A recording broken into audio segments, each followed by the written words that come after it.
નમસ્કાર વિદ્યાર્થી મિત્રો, આજે આપણે ધોરણ 9 વિજ્ઞાન અને ટેકનોલોજીમાં પ્રકરણ 1 આપણી આસપાસના દ્રવ્યો નો ઓનલાઈન લેક્ચર નંબર 6 નો અભ્યાસ કરવા જઈ રહ્યા છે। ગઈકાલે આપણે ઓનલાઈન લેક્ચર નંબર 5 ની અંદર ત્રણ મહત્વની બાબતો અભ્યાસ કરી હતી। અંશ સેલ્સિયસને કેલ્વિનમાં રૂપાંતરિત કર્યું હતું। એના માટે અંશ સેલ્સિયસના જે પણ મૂલ્ય હોય એમાં 273 ઉમેર્યા હતા, એટલે એનું રૂપાંતર કેલ્વિનમાં થઈ ગયું। કેલ્વિનને અંશ સેલ્સિયસમાં રૂપાંતર કરવા માટે શું કર્યું હતું કે જે પણ મૂલ્ય આપ્યું હતું કેલ્વિનનું એમાંથી 273 બાદ કરી દીધા, એટલે એનું રૂપાંતર અંશ સેલ્સિયસમાં થઈ ગયું। અને ત્રીજી મહત્વની બાબત હતી કે બાર કે જે દબાણનો એકમ છે એને આપણે પાસ્કલમાં PA પાસ્કલમાં ફેરવ્યું હતું। તો જે પણ મૂલ્ય હોય એની અંદર આપણે 1.01 ગુણ્યા 10⁵ ઘાતનો મલ્ટીપ્લાય કરી જે પણ મૂલ્ય સાથે તેનું રૂપાંતર પાસ્કલમાં થઈ જાય। એવું આપણે પહેલું ઉદાહરણ 0.5 બાર જોયું હતું, પછી 3 બાર જોયું, પછી 5 બાર જોયું। આમ આગળની પરીક્ષાની દ્રષ્ટિએ અને આગળના ધોરણ માટે પણ એ ખૂબ જ મહત્વની બાબત છે, તો તમે એનો અભ્યાસ કર્યો હશે। આજે આપણે ઓનલાઈન લેક્ચર નંબર 6 ની અંદર આપણે બાષ્પીભવન વિશે અભ્યાસ કરવા જઈ રહ્યા છે। તો આપણે સામાન્ય રીતે બાષ્પીભવન શબ્દ ઘણી વખત વ્યવહારમાં જોવા મળતો હોય, આપણે પણ કહીએ છીએ કે આ પાણીનું બાષ્પીભવન થઈ ગયું। ઘણી વખત આપણે રોડ પર પાણી નાખીને આવીએ, પાણીનું બાષ્પીભવન, પાણી ઉડી જાય યાની કે બાષ્પીભવન થઈ ગયું। તો પાણીનું બાષ્પીભવન થાય છે તો સૌથી પહેલા એની અંદર આપણે શું ભાગ ભજવે છે કે સૂર્યપ્રકાશ ભાગ ભજવે છે। ઘણી વખત આપણે જોવો છો કે આપણી ઋતુને શિયાળો, ઉનાળો અને ચોમાસું, ઉનાળા પછી ચોમાસું આવતું હોય, તો કેમ કે ઉનાળાની અંદર ગરમી વધારે પડે એટલે પાણીનું બાષ્પીભવન થાય। બાષ્પીભવન એટલે પાણીની વરાળ ઉપર જાય, પાણીની વરાળ ઉપર જાય એટલે ત્યાં આગળ શું પાણીના નાના નાના બિંદુઓ જમા થાય, એક બિંદુ બીજું બિંદુનું પાણીનું ઘનીકરણ થાય ને એનું વજન વધી જાય એટલે ચોમાસામાં નીચે આવી જાય। આવું નાના સ્ટેજ ઉપર જો તમે બાષ્પીભવન જોયું હોય તો તમારે ત્યાં ભાત અથવા શાક રાખવા માટે ઉપર સીબું નાખવામાં આવે છે, ઢાંકવામાં આવે છે। એ શાક જ્યારે ચડી ગયા પછી આપણે ઢાંકણું ખોલીએ તો તરત પાણીના ડ્રોપ્સ જોવા મળે છે। એ વન ટાઈપ જે આપણે પાણીનું શાકની અંદર પાણી નાખ્યું, ભાતની અંદર પાણી, એનું બાષ્પીભવન થયું, ઉપર આપણે સીબું ઢાંકી દીધું એટલે ઉપર એના અવકાશન રહ્યો એટલે એનું ઘનીકરણ થયું ને પાછું પાણીનું વરાળનું પાછું પાણીમાં રૂપાંતર થઈ ગયું। તો સૌથી મોટો સ્ત્રોત છે બાષ્પીભવનનો સમુદ્ર, બીજો નદી, તળાવ એવા પાણીના સ્ત્રોત છે। બીજું ઓછા વધતા પ્રમાણમાં જમીનમાંથી પણ બાષ્પીભવન થતું જોવા મળે છે અને વનસ્પતિના પર્ણ પ્રકાંડમાંથી પણ બાષ્પીભવન થતું જોવા મળે છે। તે તમે કદાચ સાંભળ્યું છે કે રક્ષક કોષો વડે પર્ણની ઉપરની ઉપર પર્ણરંધ્રો આવેલા, પર્ણ છિદ્રો આવે, છિદ્રોની અંદર રક્ષક કોષો આવેલા છે। રક્ષક કોષો કોઈ જેનું રક્ષણ કરે છે, નીચેથી પાણી આવે તો રક્ષક કોષો ખુલે અને બાષ્પીભવન થવા દે, નીચે પાણી ના હોય અને બાષ્પીભવનનો દર માંગે તો રક્ષક કોષો બંધ થઈ જાય એટલે બાષ્પીભવન થતું અટકી જાય। તો આપણે જોઈએ છે કે બાષ્પીભવન થવા માટે કે સમુદ્રનું પાણી ઉકળવા નથી માંગતું। આપણે લાસ્ટ લેક્ચરમાં જોયું હતું કે પાણીનું ઉત્કલન બિંદુ 100°C જોવા મળે છે, યાની કે પાણીને ગરમ કરો 100°C થાય એટલે પાણી ઉકળવા માટેનું આપણે જોઈએ છે કે બાષ્પીભવન થતું જોવા, એવું થતું નથી। પણ શું થાય છે, ફક્ત ને ફક્ત ઉત્કલન બિંદુથી ઓછા તાપમાને, એવું નથી કે ઉત્કલન બિંદુએ તો થાય જ છે, પણ એના ઓછા તાપમાને પ્રવાહીનું વાયુ યાની કે બાષ્પમાં રૂપાંતર થવાની જે આખી જે ક્રિયા છે એને આપણે બાષ્પીભવન તરીકે ઓળખીએ છીએ। તેની વ્યાખ્યા થઈ ગઈ કે બાષ્પીભવન એ ઉત્કલન બિંદુથી ઓછા તાપમાને પ્રવાહીનું વાયુ અથવા કે બાષ્પમાં રૂપાંતર થવાની પ્રક્રિયાને બાષ્પીભવન તરીકે ઓળખવામાં આવે છે। તો એની અંદર દ્રવ્યના કણો સતત ગતિશીલ હોય છે અને એ અટકતા નથી, સતત ગતિશીલ કરતા હોય છે પાણીના દ્રવ્યના કણો। એમાં ઘન, પ્રવાહી અને વાયુ આ ત્રણ સ્વરૂપે દ્રવ્યના કણો હોય છે અને દરેકની ગતિ ઊર્જા જુદી જુદી હોય, ઘનની ઓછી હોય, પ્રવાહીની વધારે હોય, એનાથી વધારે વાયુની હોય, પણ એમાંથી સૌથી મહત્વનું છે પ્રવાહી।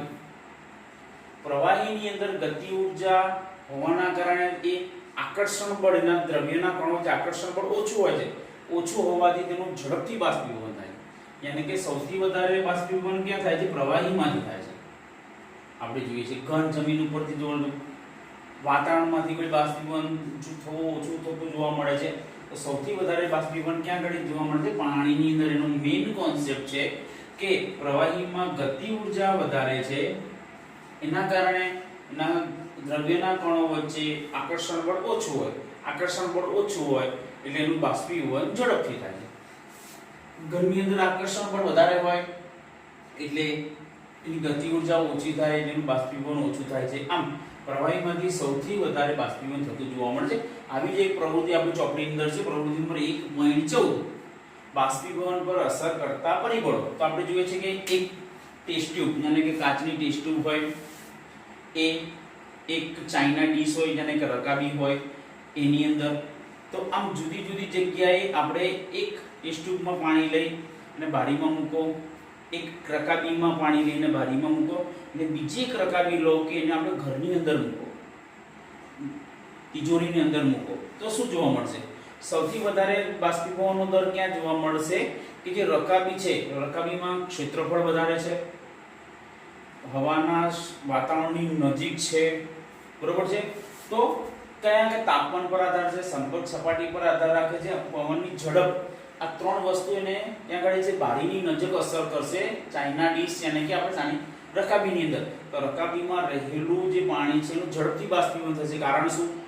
એક તો ક્ષેત્રફળ વધારે થયું, પવનની માત્રા વધારે મળી અને તાપમાન વધારે મળ્યું. એ જ કમ્પેરિઝનમાં નાની ટેસ્ટ ટ્યુબ હોય, ટેસ્ટ ટ્યુબનો ગાળો ગ્લાસ જેવો હોય, આપણે એનાથી પણ સાંકળો, તેની અંદર પવનની માત્રા ઓછી જાય, ક્ષેત્રફળ ઓછું હોય ત્યારે બાષ્પીભવનનો દર ઓછો હોય. પણ જ્યાં તિજોરીઓ મૂકી છે ત્યાં આગળ તાપમાન મળશે, ન પવન મળશે, અહીં સંપર્ક સપાટીનું ક્ષેત્રફળ મળશે, પણ પેલા બે પરિબળો નથી મળતા, એના કારણે ત્યાં આગળ બાષ્પીભવનનો દર ઓછો થતો જોવા મળે છે. તો આમ આના આધારે આપણે નિષ્કર્ષે તારવી શકીએ કે બાષ્પીભવન એ તાપમાન, સંપર્ક સપાટીનું ક્ષેત્રફળ, એટલે કે તમે ચાઇના ડીશ લીધી, સંપર્ક પાણીનું સંપર્ક સપાટીનું ક્ષેત્રફળ વધી ગયું, અને પવનની ઝડપ, પવન વધારે બાષ્પીભવનનો દર વધારે, પવન ઓછો તો બાષ્પીભવનનો દર ઓછો. એ આગળ આપણે એના મેઇન અસર કરતા પરિબળની અંદર ડિટેલમાં જોઈશું. તો આમ એ નિષ્કર્ષણ પછી આપણે ત્રણ વસ્તુનો આપણે તારવણી કરી. આજનો મહત્વનો પ્રશ્ન છે કે બાષ્પીભવન પર અસર કરતા પરિબળો. 3 થી 4 માર્કનો મહત્વનો પ્રશ્ન છે. તો સૌથી પહેલા આપણે જોઈએ કે ચાર બાબતો કઈ. તો સૌથી પહેલા છે કે આપણે જોઈએ સપાટીનું સંપર્ક બળ વધવાથી, બીજું છે એનો તાપમાનમાં વધારો થવાથી, ત્રીજો મુદ્દો છે ભેજની માત્રા વધવાથી, અને પવનની ઝડપમાં વધારો થવાથી. આમ ચાર હેડિંગ મારી, ચારેને આપણે સમજાવવાનું. તો સૌથી પહેલા જોઈએ છે કે સંપર્ક સપાટીનું ક્ષેત્રફળ વધવાથી.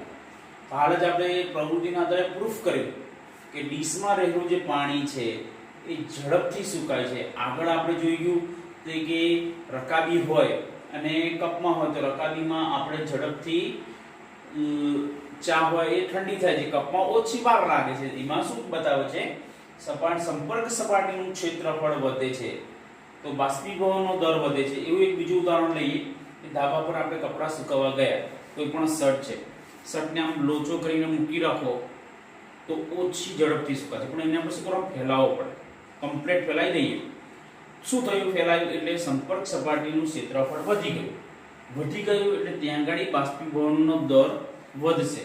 આમ ઘણા બધા વ્યવહારિક ઉદાહરણ આપીને આપણે સંપર્ક સપાટીનું ક્ષેત્રફળ વધવાથી બાષ્પીભવનનો દર વધે છે એ સમજાઈ શકીએ.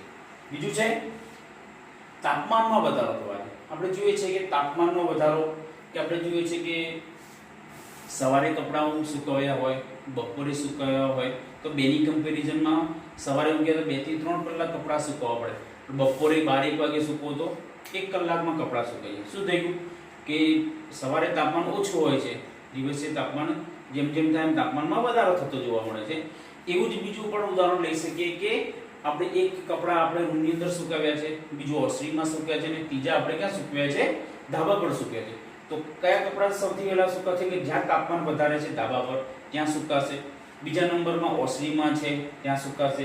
ત્યાં ખૂબ જ ઓછી ઝડપથી આપણા રૂમની અંદરના કપડાં સુકાશે. કેમ કે ત્યાં તાપમાન ઓછું જોવા મળે છે. આમ આવા ઉદાહરણથી આપણે તાપમાનમાં વધારો થવાથી બાષ્પીભવનનો દર વધે છે એ સમજાઈ શકે છે.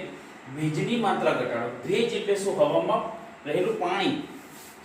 તો સૌથી વધારે ભેજ ક્યાં આગળ? શિયાળા અને ચોમાસાની અંદર હોય. તો એ ઋતુની અંદર જો કપડાં સૂકવ્યા હોય તો ઝડપથી ના સુકાય. કેમ કે વાતાવરણની અંદર ભેજ રહેલો છે તો કપડાં સુકાય નહીં, એનું બાષ્પીભવન થાય ત્યારે ધીરે ધીરે સુકાય છે. આમ ઉનાળાની અંદર વાતાવરણમાં ભેજનું પ્રમાણ ઓછું હોય છે, એના કારણે કપડાં ઝડપથી સુકાય છે.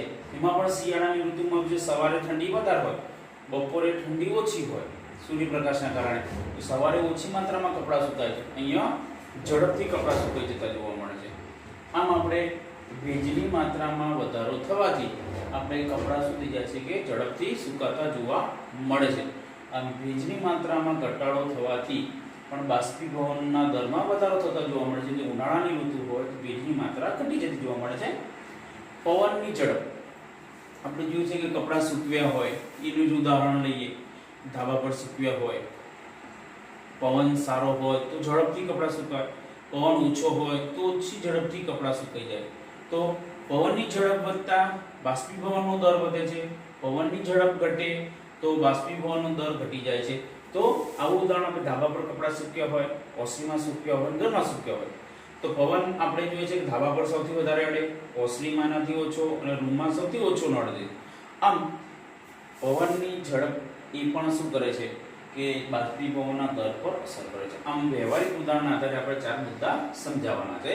તો બાષ્પીભવન પર અસર કરતા 4 પરિબળો. હવે જોઈએ કે બાષ્પીભવનથી શા માટે ઠંડક ફેલાય છે.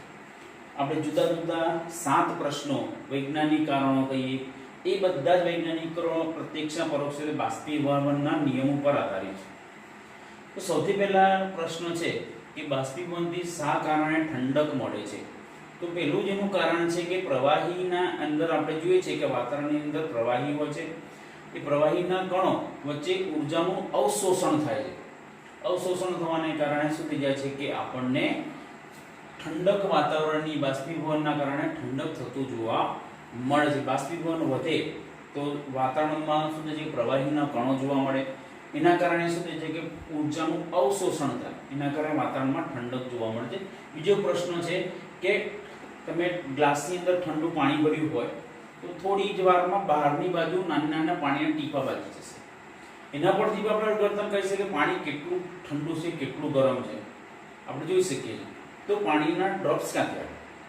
પાણીની અંદરની બાજુ પાણી ઠંડુ છે, બહાર હવા છે, એ બહારના ટીપા હવાની જે છે એ ઠંડા પાણીના ગ્લાસના સંપર્કમાં આવે એટલે ઊર્જા ઘટી જાય, એટલે એનું જે પ્રવાહીનું રૂપ, જે બાષ્પનું રૂપાંતર પ્રવાહી નાના નાના બિંદુમાં થઈ જાય છે અને એ ગ્લાસની આજુબાજુ આપણે ચોટેલા જોવા મળે છે. આમ અંદર ગ્લાસની અંદર પાણી ઠંડુ હોય છે, બહાર હવા ગરમ હોય છે, એ બંનેના સંપર્કમાં આવે એટલે ઊર્જા ઘટી જાય અને નાના નાના બિંદુમાં ફેરવાઈ જતી જોવા મળે છે. આપણે બીજા નંબરનું વૈજ્ઞાનિક કારણ થશે. બીજું જોઈએ કે એર કુલર. તો આપણે જોઈએ છે કે જે આપણે એર કુલર છે તો ક્યારે ચાલુ કરીએ છીએ? ઉનાળાની અંદર. ગરમ અને સૂકા દિવસમાં બાષ્પીભવનનો દર વધારે હોય, બાષ્પીભવનનો દર વધારે હોય એટલે કુલર ઠંડક વધારે આપે. શિયાળામાં તમે ચાલુ કરો ઠંડક બહુ ના આપે, બરોબર છે. એ કોન્સેપ્ટ ઉપર આધારિત છે.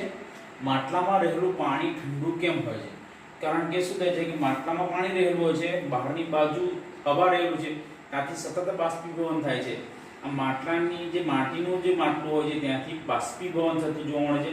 પાણી આખું ઝાડતું જોવા મળે, પાણી બહારની તરફ જોવા મળે છે એટલે પાણી બહારનું બાષ્પીભવન ત્યાંથી ધીરે ધીરે થતું જોવા મળે છે.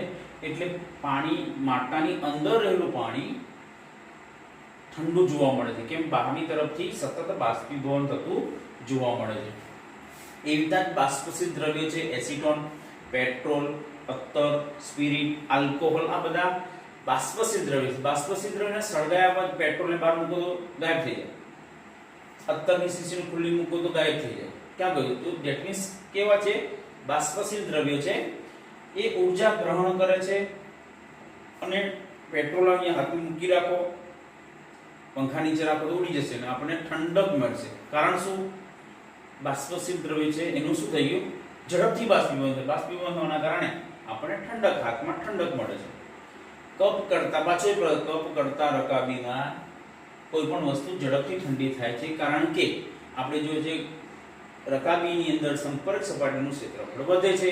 ક્ષેત્રફળ વધે એટલે બાષ્પીભવનનો દર વધે, બાષ્પીભવનનો દર વધે એટલે વસ્તુ ઝડપથી ઠંડી થાય.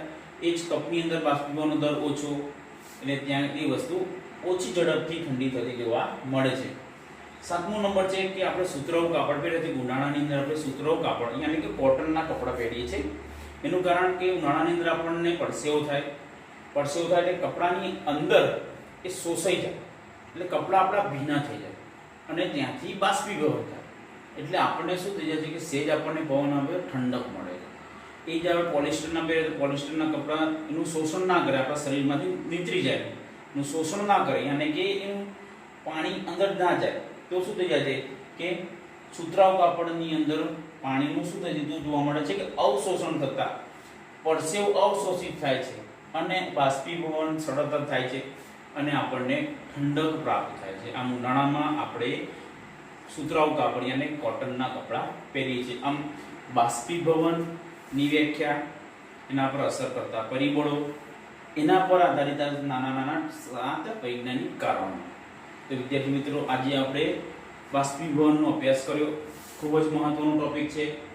આજે જ આ ટોપિકને તૈયાર કરી અને ગૃહ કાર્યના પ્રશ્નો લખશો તો તમને આજે પ્રશ્ન આવડી જશે. ઘરે રહો અને સુરક્ષિત રહો.